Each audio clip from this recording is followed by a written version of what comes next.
a pistol fired in an Avondale kitchen, a suburban home concealing kilograms of narcotics, and a luxury shopping spree in the heart of the city, funded directly by the life savings of the elderly. This documentary aims to present an honest and unfiltered account of the case surrounding former personal trainer Sandy Younes. Auckland resident Sandy Younes is believed to have been born around 2000 or 2001, as reports in early 2026 listed her as 25 years old. Court records would later highlight an early childhood defined by displacement. Whether she was born before or after her Kurdish parents sought refuge in New Zealand, the stability the country was supposed to have promised never fully materialized. Following a difficult home life and the imprisonment of her father during her adolescence, the trajectory of her youth was shaped by an early departure from the systems meant to protect her. By the age of 15, she had dropped out of school, and by 16, she was homeless. Despite these early hardships, Younes initially appeared to be building a stable life for herself, finding employment in the fitness sector, and eventually working as a personal trainer at the Jetts gym franchise located in Remuera. A positive Google review for the gym from March 2023 offers a glimpse into that period, with one customer writing, "I booked my first session with PT Sandy Younes recently and had a great experience. She was friendly, attentive, and quick with communication." However, beneath this facade of professional health, her personal life remained entangled in high-risk environments. Having already navigated a dysfunctional relationship resulting in the birth of her child, she would later go on to meet a man who would lead her directly into the center of a homicide investigation. The events that would first bring Sandy Younes into the national spotlight occurred on the night of October 2, 2021. At the time, she was living with her partner, Mandal Selik, in the West Auckland suburb of Avondale. She had invited a group of friends and family to their home on Saintly Lane for a social gathering.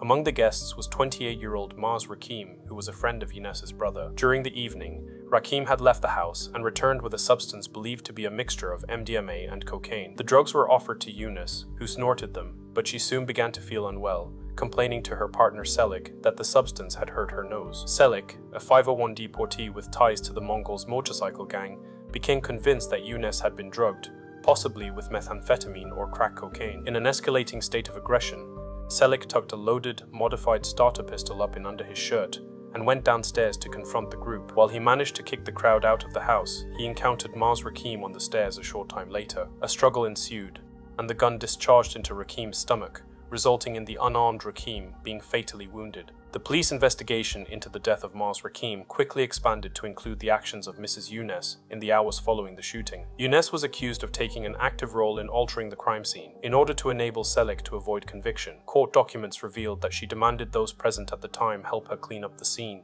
and used Selik's gang connections to threaten witnesses into silence. She also offered money to others who had seen the shooting to ensure they didn't cooperate with law enforcement. When a search warrant was executed in the days following the homicide, the scale of the criminal environment at the Saintly Lane property became clear. Investigators located the modified starter pistol and a commercial quantity of narcotics, 2.2 kilograms of methamphetamine. Police also found drug paraphernalia, scales, multiple cell phones, and a remotely monitored CCTV system at the home. The legal consequences for the shooting were finalized in April 2023. Mandal Selik was found guilty of manslaughter and pleaded guilty to methamphetamine possession for supply.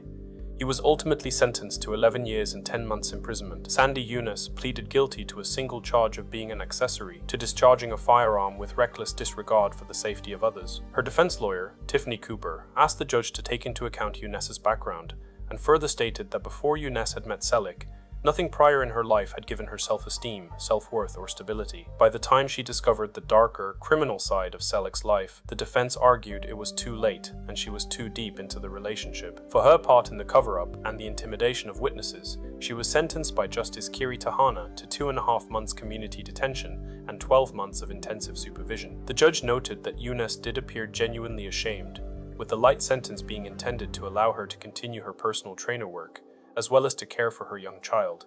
However, the leniency of the court sentence did not lead to the reform the judge had hoped for. Between July and September of 2023, while still serving her non-custodial sentence for the homicide cover-up, Younes turned her attention to a sophisticated bank impersonation scam. In this new venture, Younes was not just an accessory, she was the principal organizer. The scam involved targeting victims via fake emails and texts purporting to be from their banks. Upon calling the number provided, victims were told by someone pretending to be a bank employee that their accounts were at risk. The victims were then manipulated and put under extreme pressure to move their money to new accounts, which were actually bank accounts controlled by Younes and her recruited associates. One victim, an elderly woman at retirement age, lost her life savings of nearly $37,000. A second victim lost a similar amount, representing the bulk of her and her husband's savings. In total, the scam successfully stole $89,000. The investigative breakthrough occurred when police tracked a luxury shopping spree to Auckland's Queen Street, located in the center of the city. Younes had obtained the second victim's credit card details and entered them into her own phone to use for PayWave purchases. To keep herself one step removed from the transactions, she sent a friend into a Louis Vuitton store armed with the phone and a specific shopping list, 3 luxury bags, a wallet, and an $800 bottle of perfume. By tracking the digital signature of the phone used for the shopping spree and the movement of funds through mule accounts, police were able to link the entire operation directly back to Mrs. Younes. Despite the mounting evidence, she was able to maintain a facade of normalcy for over 2 years, keeping the charges a secret from her own family until a dramatic courtroom collapse. In March 2026, Sandy Younes appeared in the Auckland District Court before Judge Deborah Bell for sentencing, having pleaded guilty to a representative charge of money laundering in June 2025. The hearing served as the last straw in the secrecy campaign Younes had managed for over 2 years. At a prior December 2025 hearing, she had sobbed in the dock when informed of the media interest in her case, admitting the point she had not yet told her family about the charges. In addition to asking the court for yet another sentence of community detention, she sought to have her name permanently suppressed. Her legal team argued that the intense media coverage of the 2021 Avondale homicide had contributed to her criminal relapse and that further publicity would be catastrophic for her rehabilitation. Defense lawyer Marek Hamlin argued that Younes should not be seen as the principal offender, but instead presented a narrative in which she was a victim herself, to a man referred to only as Mohammed. She claimed that he had initially supported her before getting her addicted to nitrous oxide, and went on to allege that Mohammed had scammed her first by claiming he had received a large inheritance and needed her to recruit people to help him bypass money transfer restrictions. Judge Deborah Bell remained deeply skeptical of the statements, describing her claims as contradictory and unsupported.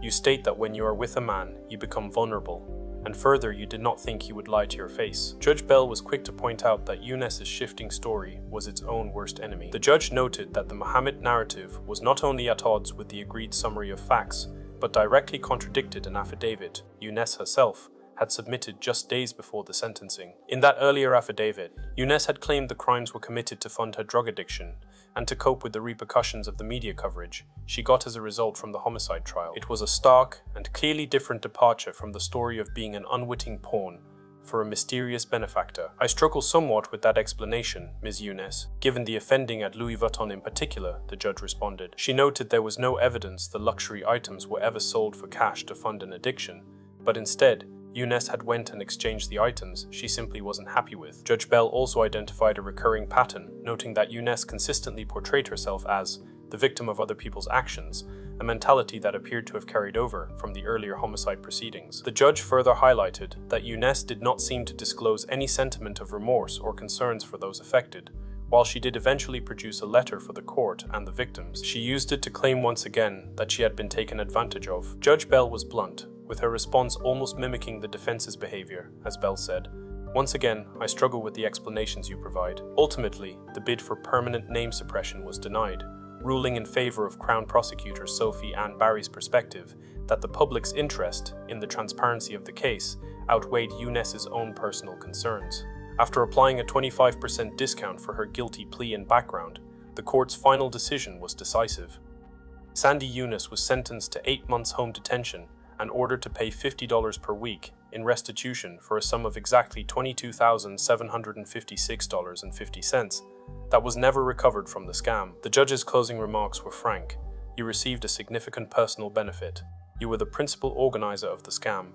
You acted deliberately to ensure you were not detected." The case of Sandy Younes is a sobering reminder of the high price of misplaced leniency and the devastating ripple effects of calculated criminal intent. The most immediate and obvious victims of Younes were vulnerable retirees, reporting immense stress and a great impact on their mental health. For those who saw their life savings vanish, the crime represented far more than a financial loss.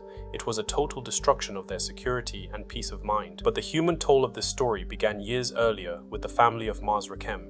His mother has stated she remains tormented by the thought of her son's final moments, and went on to describe the total lack of humanity shown by those who prioritized a criminal cover-up over a human life. When we analyze the aftermath, this case exposes a critical tension within the New Zealand justice system. While Justice Kiwi initially granted Younes mercy to allow her to continue her career and care for her child, Younes instead used that freedom to set up a criminal fraud ring. Her defense of being quote-unquote vulnerable around men is difficult to reconcile with the reality that she was the one meticulously recruiting others, including a vulnerable 18-year-old on social media, to carry out her schemes. With restitution set at just $50 a week, it will take almost a decade for the missing $22,000 to be repaid, an agonizingly slow recovery for victims who watched their life savings disappear in a matter of seconds. Ultimately, the story of Sandy Younes raises a difficult question to be considered. When a troubled background is weighed against serious criminal offending, at what point does the system stop centering the offender and start prioritizing the community which has been affected?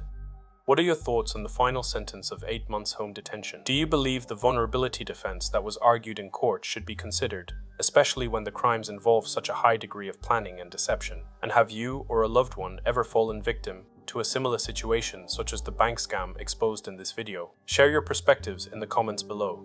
If you found this documentary informative, please consider liking this video and subscribing for more in-depth explorations of often overlooked, lesser-known stories. Who else would you like to see us detail next? Your engagement helps us continue to shed light on otherwise unheard narratives.